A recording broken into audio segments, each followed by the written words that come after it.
सप्ततितम सर्ग। श्री राम का पुष्पक विमान द्वारा अपने राज्य के सभी दिशाओं में घूमकर दुष्कर्मों का पता लगाना, किंतु सर्वत्र सत्कर्म ही देखकर दक्षिण दिशा में एक शूद्र तपस्वी के पास पहुंचना। नारद जी के ये अमृतमय वचन सुनकर श्री रामचंद्र जी को अपार आनंद प्राप्त हुआ और उन्होंने लक्ष्मण जी से इस प्रकार कहा, सौम्य, जाओ, उत्तम व्रत का पालन करने वाले इन द्विज श्रेष्ठ को सांत्वना दो और इनके बालक का शरीर उत्तम गंध एवं सुगंध से युक्त तेल से भरी हुई नाव में डुबाकर रखवा दो और ऐसी व्यवस्था कर दो जिससे बालक का शरीर विकृत या नष्ट न होने पाए। शुभ कर्म करने वाले इस बालक का शरीर जिस प्रकार सुरक्षित रहे, नष्ट या खंडित न हो, वैसा प्रबंध करो। शुभ लक्ष्मण को ऐसा संदेश दे महायशस्वी श्री रघुनाथ जी ने मन ही मन पुष्पक का चिंतन किया और कहा, आ जाओ। श्री रामचंद्र जी का अभिप्राय समझकर सुवर्ण भूषित पुष्पक विमान एक ही मुहूर्त में उनके पास आ गया। आकर नतमस्तक हो वह बोला, नरेश्वर, यह रहा मैं, महाबाहो, मैं सदा आपके अधीन रहने वाला किंकर हूँ और सेवा के लिए उपस्थित हुआ हूँ। पुष्पक विमान का यह मनोहर वचन सुनकर वे महाराज श्री राम महर्षियों को प्रणाम करके उस विमान पर आरूढ़ हुए। उन्होंने धनुष बाणों से भरे हुए 2 तरकस और एक चमचमाती हुई तलवार हाथ में ले ली और लक्ष्मण तथा भरत इन दोनों भाइयों को नगर की रक्षा में नियुक्त करके वहां से प्रस्थान किया।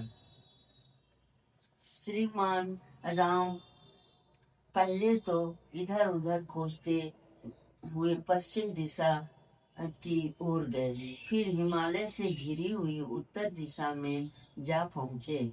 जब उन दोनों दिशाओं में कहीं थोड़ा सा भी दुष्कर्म नहीं दिखाई दिया, तब नरेश्वर श्री राम ने समूची पूर्व दिशा का भी निरीक्षण किया। पुष्पक पर बैठे हुए महाबाहु राजा श्री राम ने वहां भी शुद्ध सदाचार का पालन होता देखा। वह दिशा भी दर्पण के समान निर्मल दिखाई दी। तब राजर्षि नंदन श्री रघुनाथ जी दक्षिण दिशा की ओर गए। वहां सैवल पर्वत के उत्तर भाग में उन्हें एक महान सरोवर दिखाई दिया। उस सरोवर के तट पर एक तपस्वी बड़ी भारी तपस्या कर रहा था। वह नीचे को मुख किए लटका हुआ था। रघुकुल नंदन श्री राम ने उसे देखा। देखकर राजा श्री रघुनाथ जी उग्र तपस्या करते हुए उस तपस्वी के पास आए और बोले, उत्तम व्रत का पालन करने वाले तापस, तुम धन्य हो। तपस्या में बढ़े चले सुदृढ़ पराक्रमी पुरुष, तुम किस जाति में उत्पन्न हुए हो? मैं दशरथ कुमार राम तुम्हारा परिचय जानने के लिए कौतूहल से ये बातें पूछ रहा हूँ।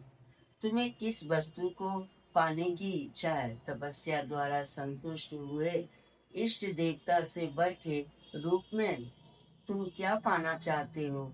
स्वर्ग या दूसरी कोई वस्तु?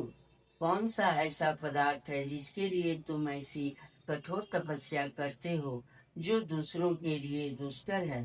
तापस, जिस वस्तु के लिए तुम तपस्या में लगे हुए हो उसे मैं सुनना चाहता हूँ।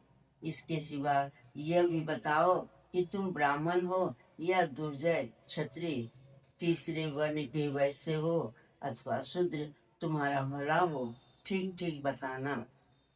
महाराज श्री राम के इस प्रकार पूछने पर नीचे सिर किए लटके हुए उस तपस्वी ने उन नृप श्रेष्ठ दशरथ नंदन श्री राम को अपनी जाति का परिचय दिया, जिस और जिस उद्देश्य से उसने तपस्या के लिए प्रयास किया था वह भी बताया। इत्यास श्रीमद् रामायणे वाल्मीकि आदि काव्ये उत्तराखंडे पंचशीतम सर्ग। इस प्रकार श्री वाल्मीकि निर्मित आर्ष रामायण आदि काव्य के उत्तरकांड में 75वां सर्ग पूरा